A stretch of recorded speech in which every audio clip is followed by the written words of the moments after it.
on that, the simulations of the cloud systems during the GATE field experiment. We have also seen yesterday the simulations of the tornado, for example, and also the square lines. Many things we saw yesterday. And all those things are done basically using the numerical models of the atmosphere. Some of them are only the atmospheric model, and others were the coupled general circulation model, right? And you saw many types of circulations also forming during the, say, for example, during the month of July, when you saw the simulated values of the wind and precipitation, then you also saw there were many vortices developing over the Indian Ocean, Bay of Bengal, and Arabian Sea. And also the formation of the convective systems like the tornado or the tropical cyclone. One of the most important requirement is the presence of instability in the atmosphere, right? For the formation of any atmospheric disturbances, whether it is a thunderstorm or a monsoon depression or a cyclone, the presence of instability is very, very important. And there are many types of atmospheric instability, right? You have studied about one type of instability in your first semester, and that was basically the thermodynamic instability. Instability which is caused because of the distributions, vertical distributions of temperature and moisture in the atmosphere. But besides the thermodynamic instability, there are many other types of instability also present in the atmosphere. Okay, and moreover, when we are working with the numerical models, dynamical models, then one important instability that we have to take care is the so-called numerical instability, because the model equations are solved numerically, right? And when we solve the equations numerically, there are possibilities of generating numerical instabilities. Now, unlike the thermodynamic instability, which are welcome because they help in formation of the systems, right? The clouds or the thunderstorms, cyclones, etc., etc. Thermodynamic instability helps in formation of these atmospheric disturbances, right? But the numerical instability causes a problem.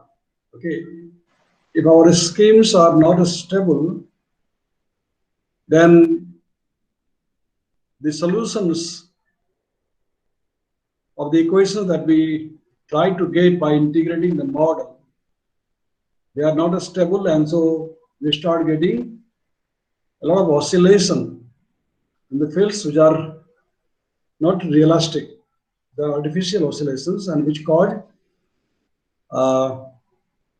problems in the results. The results become absurd because of numerical instability. So we have to ensure that the schemes that we choose are stable schemes. Okay, and there are other stabilities also, like inertial instability. Okay, inertial instability in the atmosphere, symmetric instability in the atmosphere, right? The Kelvin-Helmholtz instability in the atmosphere, barotropic and baroclinic instability, and so on. Okay, so we shall try to briefly review different types of instability that exist in the atmosphere as well as in the numerical model. Okay, hopefully in today's class, if possible, we'll try to summarize them all. If not, then the rest we shall summarize in the next class. Okay, so here we go. Okay, atmospheric instability. All right,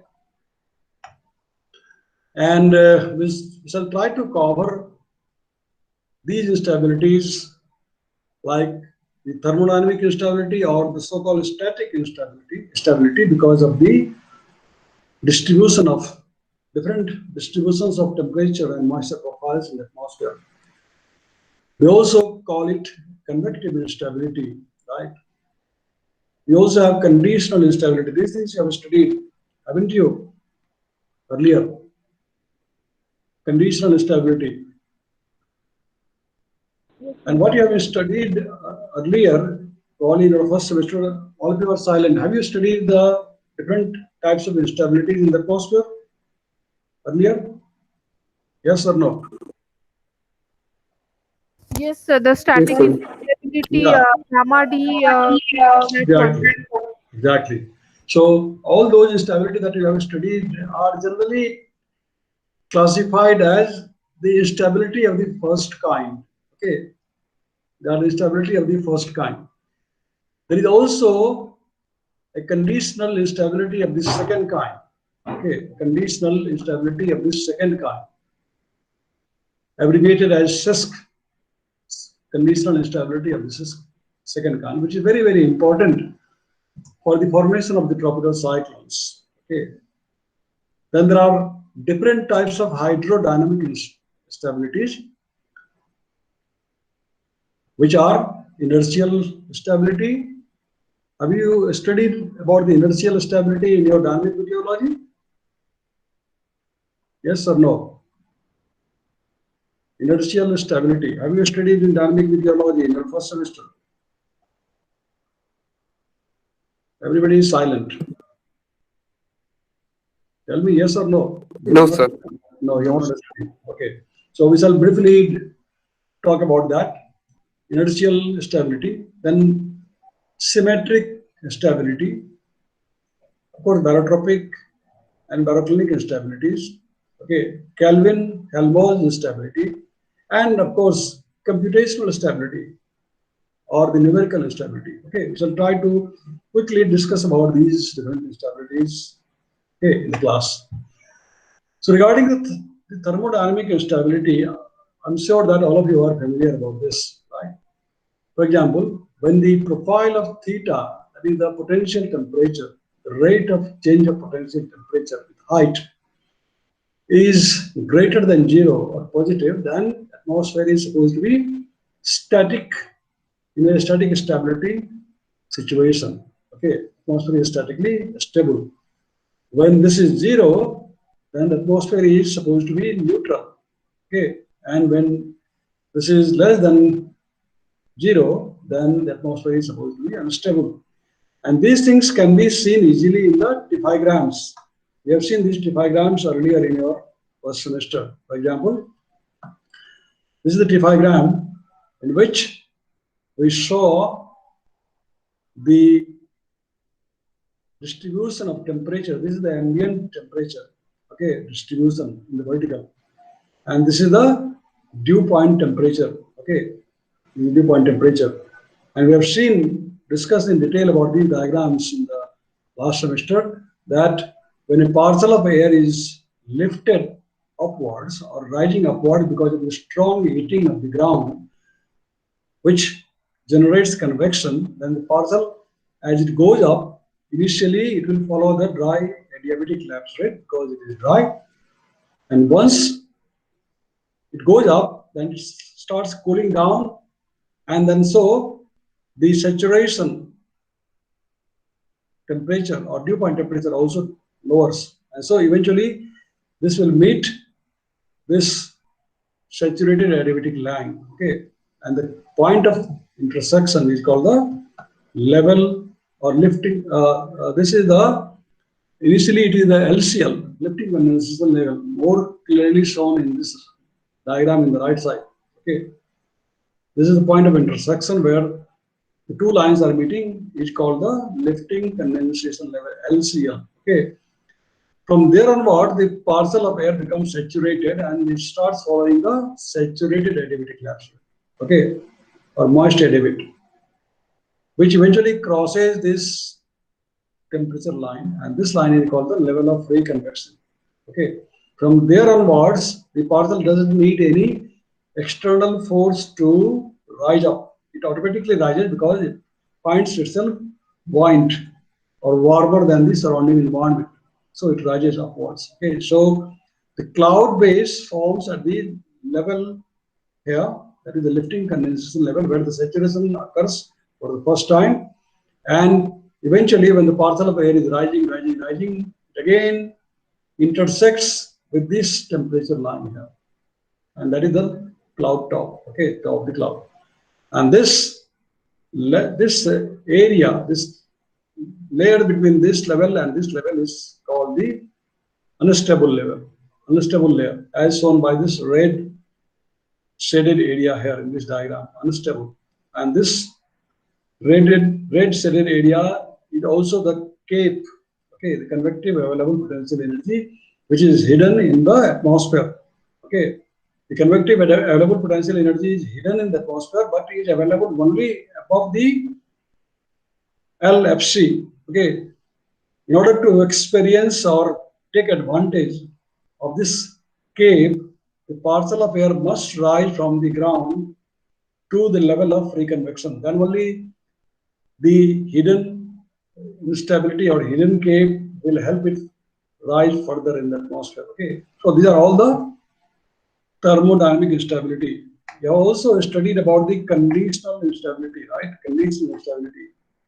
And as you have studied earlier, conditional instability occurs when the lapse rate of the environment, gamma, lies between the saturation adiabatic lapse rate, gamma S, and the dry adiabatic lapse rate, gamma D. Okay, when gamma is between gamma S and gamma D, then the atmosphere is supposed to be conditionally unstable. Okay, so gamma S is less than gamma. For example, gamma S is approximately 4 degree centigrade per kilometer. Gamma is could be anything. And gamma D is about 9.8 degree Kelvin per kilometer, right? So when this environmental lapse is between the gamma S and gamma D, then the atmosphere is supposed to be conditionally unstable. Okay, so this is the again a convective instability. Okay, a thermodynamic instability. Then Sisk mechanism. Have you heard about the Sisk mechanism in your previous semester? Yes or no? Tell me yes or no. Have you heard about the Sisk mechanism? No, sir. No. Okay. Well, as I mentioned earlier, Sisk is acronym for conditional instability of the second kind, which is very, very important for the formation of the tropical cyclones or cyclogenesis. Okay. And in this mechanism, basically there is a cooperative development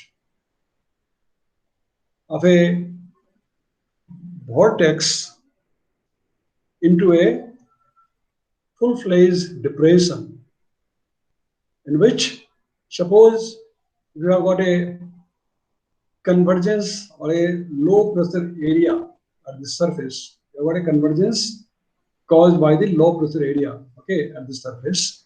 So this convergence will cause the lifting of the air, because whenever there is a convergence, air will rise up, right?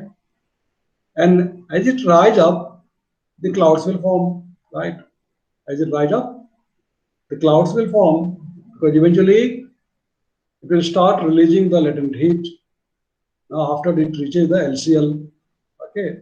So once the clouds form, that means latent heat is generated, okay. And when the latent heat is generated, the surrounding air is warmed up, okay, because of the latent heat released. When the air is warmed up, then it will increase the temperature gradient, which in turn will further increase the pressure gradient and which will enhance the convergence further, okay. Because of the latent heating of the atmosphere, the convergence will get enhanced because there is a interrelationship It will increase the temperature gradient, which in turn will increase the pressure gradient, which in turn will increase the convergence. So as the convergence intensifies, more strong rising motion will take place. Right? Stronger rising motion will take place. If the rising motion is stronger, more deeper clouds will form. The clouds will become more deeper and deeper. If the clouds are deeper and deeper, then more and more latent heating will be released, and the cycle will continue. Right? So there is a cooperative mechanism. There is a cooperation between the convergence, which is enhanced by the latent heating, okay, and which itself is becoming enhanced because of the rising air parcel becoming deeper and deeper, deeper clouds. Okay, so this cooperative mechanism is called the conditional instability of the second kind. And obviously, it will not grow indefinitely because there is always a limit to everything, right? And that limit is provided by the intersection between the saturated adiabatic lapse rate and the environmental temperature profile, and then we call the cloud top. Okay, so as shown in this diagram, because of the heating and rising of the air parcel, there is a continued expansion of air, which creates lower pressure at the surface. Okay, and there in this diagram, as you can see that the latent heat release causes the air to expand. Okay, causes the air to expand because it warms up. Latent heat warms up the air. So, in brief or in summary, we can say that energy for the hurricane or cyclone come from the latent heat and conditional instability. Okay. Surface air spiraling toward the center leads to convergence and rising motion. Okay. The surface air spiraling toward the center leads to convergence and rising motion. In the second step, intense latent heating heats the column of air near the center of the storm. This is stage 2. In stage 3, the lower surface pressure increases the pressure gradient at low levels. Okay. And in stage 4, a larger pressure gradient will cause more air to converge towards the center, enhancing rising motion and latent heat release. So this is a positive feedback loop. Okay. And this causes the conditional, this kind of instability through which there is a growth of the disturbances, atmospheric disturbances, cooperatively due to the latent heat release and the convergence, or in intensification of the vortex, initial vortex which is there on the surface. So this cooperative mechanism through which the vortex intensifies and the clouds also grow together is called the conditional instability of the second kind. Okay. Now next, we talk about the hydrodynamic stability. Okay, hydrodynamic stability. And as the name suggests, such kind of instability occurs purely because of the flow pattern, the wind flow pattern. Okay, the hydrodynamic instability occur because of the flow pattern. Okay. Now, if a zonal mean flow field is said to be hydrodynamically unstable if a small disturbance introduced into the flow grows spontaneously, drawing energy from the mean flow. Okay, you know what is zonal mean flow, right? Zonal flow, you know that, right? What is the zonal flow?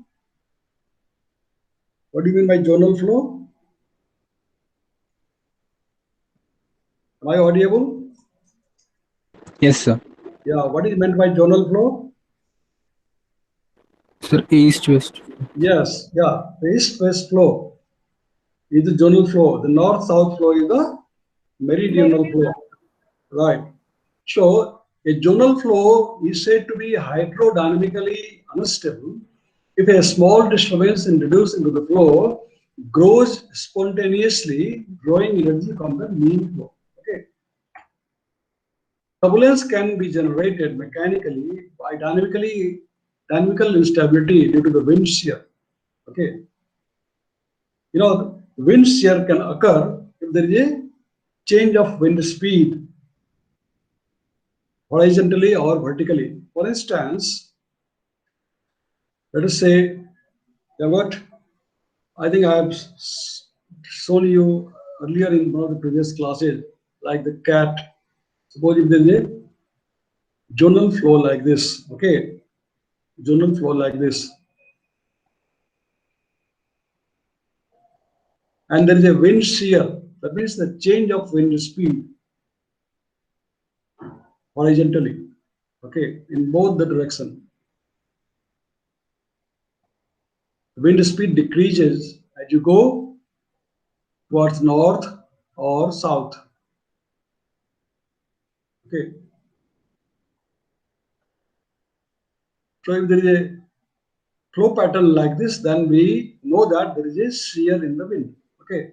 There is a wind shear, change of speed with distance. Okay, in horizontal direction. Similar thing can also occur in the vertical direction.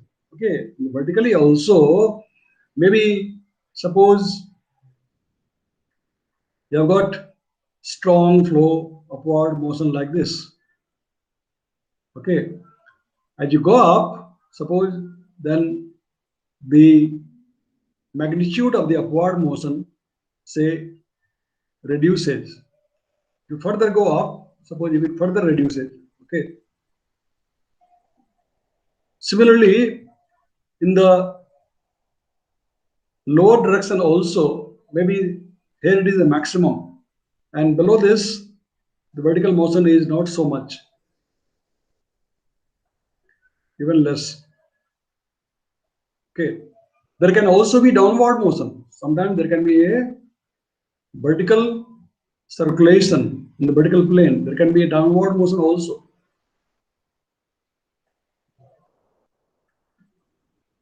Okay. Especially, for example, inside a matured cumulonimbus, you have got a strong updraft and a strong downdraft. Okay. And once the downdraft reaches the surface of the earth ground, it will diverge outside because it cannot penetrate the ground. So it will diverge outside. Okay. So there is a vertical wind shear here. There is a vertical wind shear. So you can have horizontal wind shear,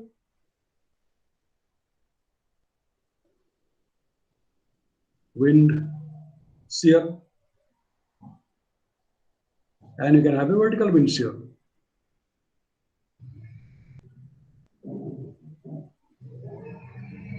Both type of wind shear can cause turbulence and the instability. Okay. The turbulence can be generated mechanically by dynamical instability due to wind shear. Right? Now, what is inertial instability? Okay. Inertial instability is determined from this expression, and it says that the rate of change of meridional wind with time. Okay. The rate of change of meridional wind with time, which can be further expressed as d square del y divided by dt square. If you expand v, that is del y by del t, is equal to minus f times, f is the Coriolis parameter, times f minus del ug divided by del y times del y. Okay, where ug is the geostrophic wind. Okay, zonal component of the geostrophic wind. You know geostrophic wind, right? You studied about that in the first semester. Yes or no? Yes, sir. Yeah. What about Shamsundar? Have you heard about the geostrophic wind? Shamsundar? Yes, sir. Okay. So UG is the geostrophic wind. Okay. And this quantity parameter inside the parenthesis bracket we represent by M. Okay. And which is called the absolute momentum. Absolute momentum. Okay. This is the moment. I mean, this is the basically the F Coriolis parameter. Okay. Coriolis parameter. Torque because of the rotation of the earth. Okay. And this is the rate of change of geostrophic wind with distance y in the north-south direction. Okay. So this is denoted by minus f times del m divided by del y. Okay. Times del y. Where m is the absolute momentum which is F minus del UG by del Y. Okay. F alone is a relative vorticity of the Earth rotation. Okay, F is a Coriolis parameter which occurs because of the Earth rotation, as you have studied. So F alone is the relative vorticity, but when we combine this with the total vorticity, then it becomes the absolute vorticity. And so this is the absolute momentum, Fy minus Ug. This equation is for the motion of a vertically displaced particle in a stratified atmosphere. Okay. Now, depending on the sign of the coefficient on the right side, okay, of this equation, the parcel will either be forced to return to its original position or will accelerate further from that position. Okay. This coefficient thus determines the condition for the inertial instability. Okay. This coefficient is or indicates the presence or existence of the inertial instability. Just like in case of the thermodynamic instability, you have got the theta, right? Rate of change of theta with height, whether it is positive, negative, or neutral, zero. Similarly, in case of the hydrodynamic instability or inertial instability, the coefficient of this parameter determines where the flow will be inertially stable, unstable, or neutral. Okay. And here is the expression. Okay. If this parameter, okay, is greater than 0, then the flow will be hydrodynamically stable or inertially stable. If it is equal to 0, then it will be neutral. And if it is less than 0, then the flow will be unstable, inertially unstable. Okay. Flow will be inertially unstable. Okay. Now, viewed in an inertial reference frame, instability results from an imbalance between the pressure gradient and inertial forces for a particle displaced radially in an axis symmetric vortex. Okay. So this inertial instability is caused because of the imbalance between the pressure gradient and the inertial forces. Okay. Now in the northern hemisphere, where F is positive, the Coriolis parameter is positive. In the northern hemisphere. Okay. So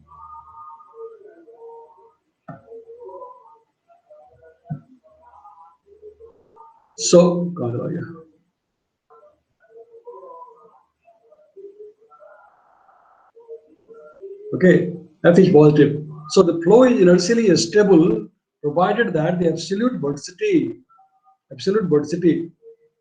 okay, zeta plus F. If you remember in your dynamic meteorology class, what is absolute vorticity? The absolute vorticity. Have you read about the absolute vorticity earlier in dynamic meteorology? Yes or no? Yes, sir. Yes. Yes, sir. Yeah, and this is the zeta, which is the relative vorticity plus F, Coriolis parameter. Okay, this is the absolute vorticity. Okay, so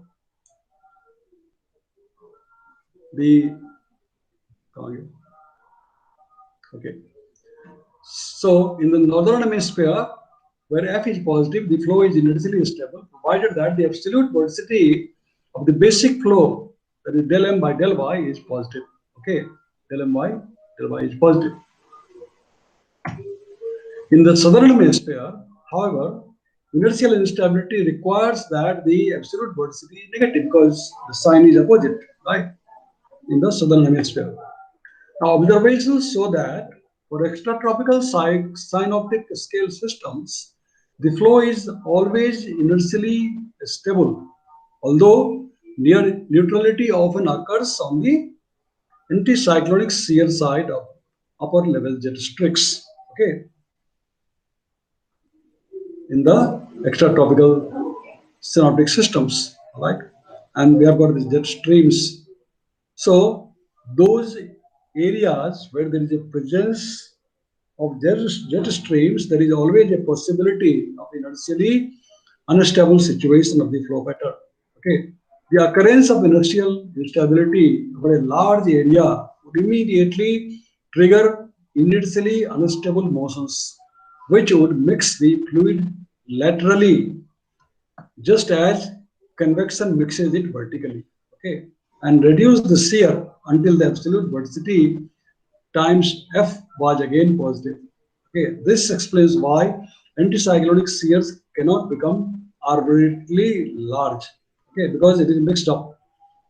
When it exceeds a certain value, then the flow pattern gets mixed up and it again comes back to the original, just like your convection. Okay, when the convection develops because of the strong surface heating due to solar radiation, the temperature profile becomes very steep. Okay, the lapse rate becomes very steep, and when the lapse rate becomes very steep, then there is a strong vigorous convection, and which in turn will mix up the air. Okay, air at the lower level and air at the upper level, and because of the mixing, again the lapse rate reduces. Okay, and the convection subsides. So is the case also for the inertial instability. Okay, when the inertial instability is there, then immediately the flow or the fluid will mix laterally and will reduce the absolute vorticity so that the inertial stability is removed. Okay. Now, what are the examples of inertial instability? Let us see some of them. For example, now in this diagram, you see there is a strong black thick line. Okay, strong thick line, and this is indicating the tropopause level. Generally, this inertial instability is very important for the mixing up between the tropospheric and the stratospheric air. Okay, between the tropospheric and the stratospheric layer, because there are a lot of wind shear at that level. Jet streams are present at a higher level in the atmosphere. So the inertial instability becomes very important for the tropospheric and stratospheric exchange. Okay, and poleward momentum surge. Okay, poleward momentum surge. Right? There is a MST radar. Have you heard about the MST radar? Yes, sir. No, sir. Mesosphere. No. MST radar is there. There are two MST radars in the country. One is at Gadanki, the oldest one, at Tirupati, okay, in Andhra Pradesh. And the second one is in Kochi, in Kerala, is more recent one. Okay, actually it is managed by the Kochi University of Science and Technology. It is part of the DST's project, which has already established the MST radar in Kochi. Okay, and basically through the MST radars, you can study the profiles of the atmosphere up to the mesosphere. M stands for mesosphere, S stands for stratosphere, and T stands for troposphere. Okay, MST radar. You have heard about this MST radar. Ordinary radars which we have, the weather radars, which are the Doppler radars generally, and nowadays DWR, which is the Doppler weather radar. Okay, that you may be knowing. Doppler weather radar.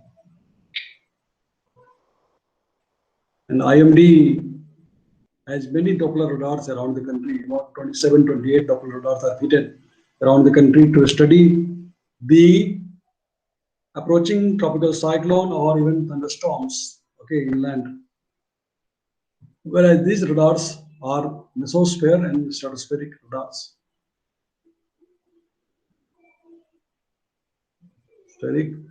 Stratospheric, tropospheric radar. It can sense tropospheric radar. The atmosphere up to the mesosphere, Okay.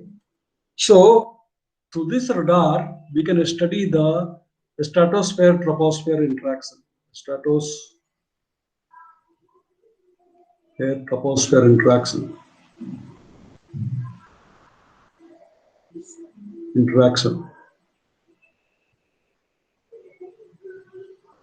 Okay.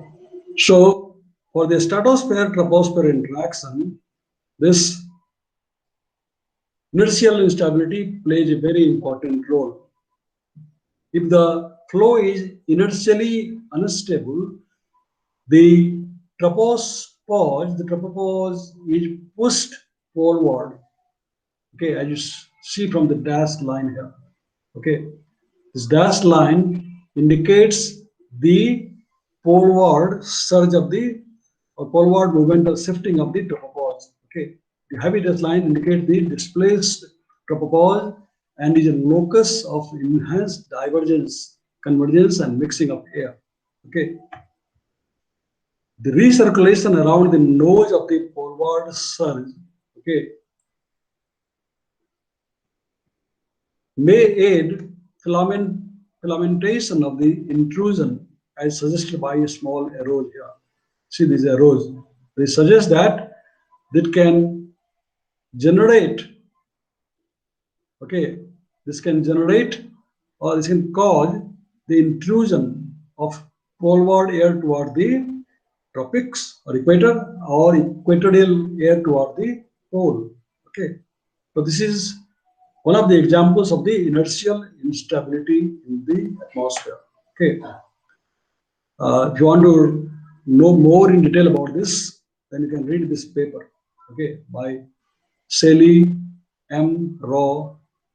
Okay, uh, this is from the I think Wisconsin Department of Atmospheric Science at University of Wisconsin. Okay, so this is one example of the inertial instability. Further, in this diagram, you see the inertial instability and zonal jet flare-ups in the upper troposphere.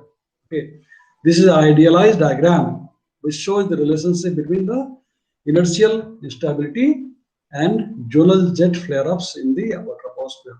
What you see here is the isobar indicated by P and P plus delta P. Okay, isobars, two isobars are there, P and P plus delta P.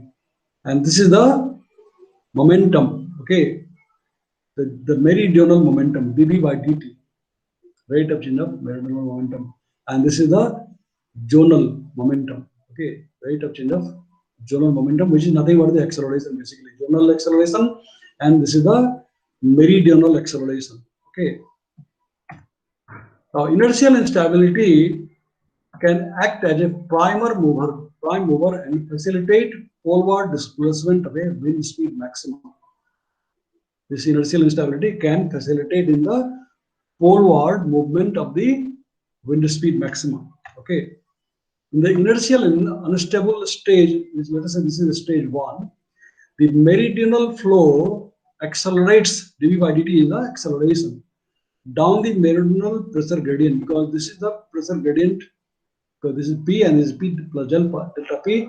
So pressure gradient is acting towards north, right? Two pressure contours as shown here. Okay, in the presence of a weak zonal flow. In the stage 1, the zonal flow is weak, and that means the ageotropic flow is negative. You know what is ageotropic flow? Do you know what is ageotropic flow? Yes or no? You know the geostropic flow, right? Ageotropic. I'm saying ageotropic. Am I audible and visible to you clearly?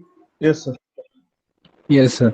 Yeah. So what is ageotropic flow? Have you heard about this term? We have learned about geostrophic flow, Okay. and it means that uh, it means that the Coriolis force and gravitational force are balanced. Yeah. Right. Yeah. So azeotropic is when they are not balanced. Yeah, absolutely. You can say so. Literally, that's what it means. Absolute. I mean, ageotropic means it is away from the geostropic, right? The flow is away from the geostropic flow. That means it is not geostropic, right? When the geostropic flow is there, then there is a balance between the Coriolis force and the pressure gradient force, as you said.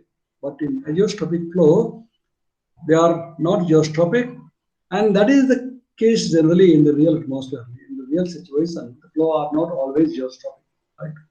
Because there are so many other forces acting there. You must have studied in your dynamic meteorology the gradient flow, etc., the cyclostropic flow, etc. Have you studied about those things? The cyclostropic flow, the gradient Yes, flow. sir. Yeah, Yes, exactly. sir. Yeah, exactly. So these are the generally which occur in the nature, okay, in the real atmosphere. So, yeah, the screen gets lost. Okay. So in the inertially unstable stage in stage 1, the meridional flow accelerates down the pressure gradient toward the side. Okay. In the presence of weak zonal flow, there is a negative azeotropic flow. Okay. In the stage 2, that is this stage, zonal flow accelerates because of the Coriolis torque on the strong meridional flow. Okay, in the presence of a weak zonal pressure gradient. So always the Coriolis force will apply a torque, okay, on the meridional flow. As you can see, for example, in this diagram, you've got a meridional flow like this, okay, in the northern hemisphere. Sorry, this is the, let us say, equator. As it goes more and more north, the Coriolis force becomes more and more, isn't it? The Coriolis force increases as the flow goes more and more north. And so when the Coriolis force becomes stronger, what is the action of the Coriolis force? It will try to deflect the motion toward the right, right? Try to deflect the motion towards right. That's what the Coriolis force does, isn't it? You must have studied those things in dynamic meteorology. The action of the Coriolis force is to bring the flow backwards toward the right direction.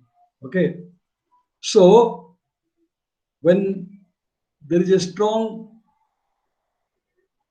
uh, pressure gradient caused by the meridional flow, then the Coriolis torque becomes strong and it will accelerate further in the presence of a weak zonal pressure gradient. Okay. The inertial instability can facilitate because the inertial instability is present there, as you see that. The del M by del F, okay, is present, is positive. Inertial instability can facilitate poleward displacement of a zonal wind maximum and contribute to the shape of the ridge. Okay, the shape of the ridge. This is the ridge. Okay, this is the trough, and this is the ridge. Right? You know that the difference between trough and ridge. So it will facilitate the poleward displacement of the zonal wind maximum. Okay, and contribute to the shape of the ridge. So these are the effects of the inertial instability. Some of the examples of the effects of the inertial instability. The next types of instability is, let us say, we can study the symmetric instability, which causes the slant-wise convection. Do you have a class at 10:30? Yes or Yes, no? sir. Yes, Yes, sir. sir. Oh, so it is 20:27 now. So I think it may take another 5-10 minutes to complete the symmetric instability. Okay, so shall we stop in that case? Let me see how many slides I have in this. Sorry.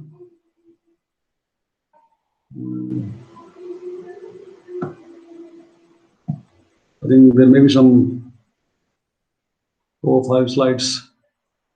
Yeah, at least, well, So about 7 slides are there. So I'll continue this in the next class. All right. So I'm going to stop sharing the screen. Do you have any question for today? No, sir. No. Okay, great. So everything is so clear. Very good. Yes, sir. And tomorrow, I want to have a class tomorrow if possible. The class timing is at 11:30 to 12:30. But in case, as I said, if there is a presentation by the second year students, then we'll have to change the time. So when do you think we can have the class? This is the timetable in front of you. I would think I have stopped sharing the screen. So what time we shall have the class tomorrow? Tell me, if not at 11:30. Anybody? Because morning I see Dr. Devesh Sharma's class. Is this screen visible to you? Yes, sir. Yes, sir. Yeah, still I have not stopped sharing. So morning you have got 9:30 to 10:30 Devesh Sharma, then SKP, 10:30 to 11, then this was my class. But in case if there is a presentation, all these classes will be suspended. Okay. If presentation in the morning, if it is in the afternoon, then no problem. Okay, then there is a JP Madam's class. Afternoon also you have got SKP class, and then again continuous class. And then 4:30 to 5:30, whole class is there.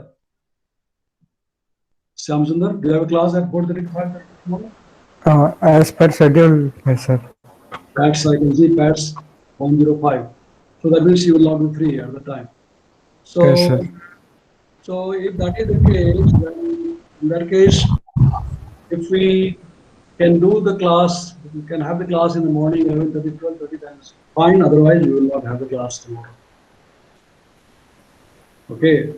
And if so, then probably our next class will be next week because I will not be available on Friday, Saturday, Sunday, Monday, Tuesday. Right? So, in the meantime, you can of course study these things and also watch the recorded videos which are already available on the YouTube. I mean, many of my videos are already available on the YouTube, also on this topic, which I taught in the last semester. Okay. But it's important that you study yourself the books. That will be more clear. All right. I'm going to stop sharing this screen now. Okay. I see Bijit has joined late maybe, and about 11 students are present. Still one is missing. I don't know who is that. I'm going to stop recording also.